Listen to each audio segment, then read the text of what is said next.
तर मनसेमध्ये पुणे लोकसभेच्या निवडणुकीसाठी वसंत मोरे आणि साईनाथ बाबर दोघे इच्छुक आहेत।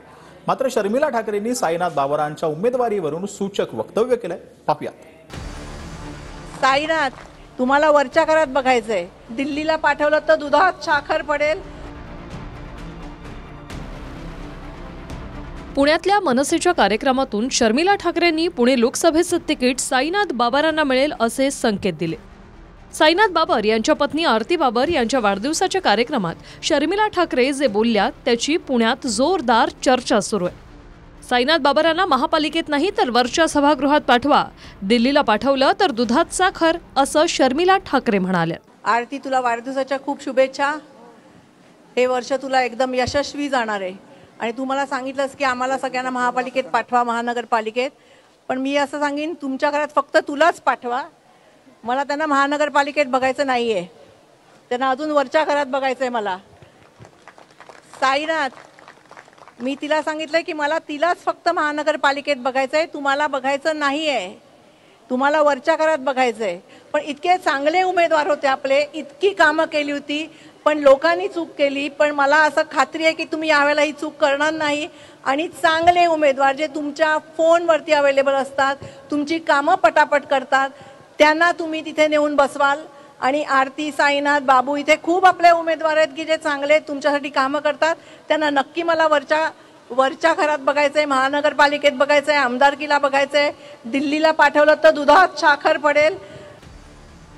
पुण्यात मनसेचे डॅशिंग नेते अशी ओळख असलेले वसंत मोरेही लोकसभा लढवण्यासाठी इच्छुक आहेत। मात्र आता शर्मिला ठाकरेंनी अप्रत्यक्षपणे साईनाथ बाबरांनाच उमेदवारी मिळेल असे संकेत दिले। 100% साहेबांवरती विश्वास आहे आणि साहेब मला नाराज करणार नाहीत याची पण मला खात्री आहे। मी निवडणूक करायची म्हटलं तरी फक्त पुणे लोकसभाच करणार। मी पुणे लोकसभा सोडून नाही निवडणूक लढणार। मोदींनी जरी निवडणूक लढवली तरी तुम्ही पुणे लोकसभेची मोदींच्या विरोधात लढवणार? नक्की 100% लढव। का नाही लढवायची मी? कारण मी इथला आहे, मला माझं माहिती आहे, इथल्या प्रश्नांची मला माहिती आहे, मला जाण आहे पुण्याच्या प्रश्नांची। माझ्या शहराची वाहतूक समस्या काय आहे, माझ्या शहराचा पाणी प्रश्न काय आहे तो मला माहिती आहे, त्यामुळं मी कोणत्याही परिस्थितीमध्ये निवडणूक लढवणार।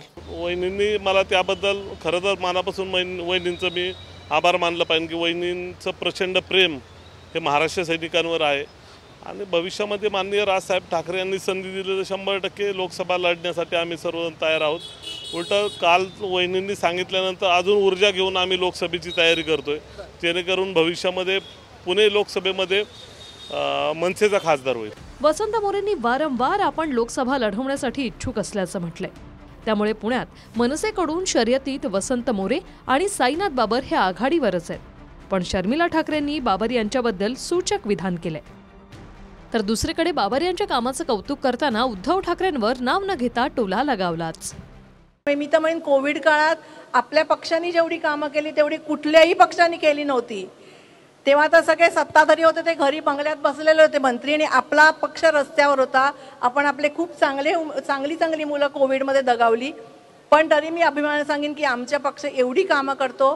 तुमचा कृपाशीर्वाद आमच्यावरती असाच राहू दे। पुण्यात पक्षांतर्गत वाद झाले, त्याचवेळी ठाकरे गटासह इतर पक्षांमधूनही ऑफर असताना वसंत मोरेंनी मनसेला सोडलं नाही। पुण्यात लोकसभेसाठी त्यांनी तयारी देखील सुरू केली। आता उमेदवारीची लॉटरी खुद्द राज ठाकरे कोणाला देतात यासाठी तुर्तास wait and watch. Pradeep Kapse, TV9 Marathi, Pune.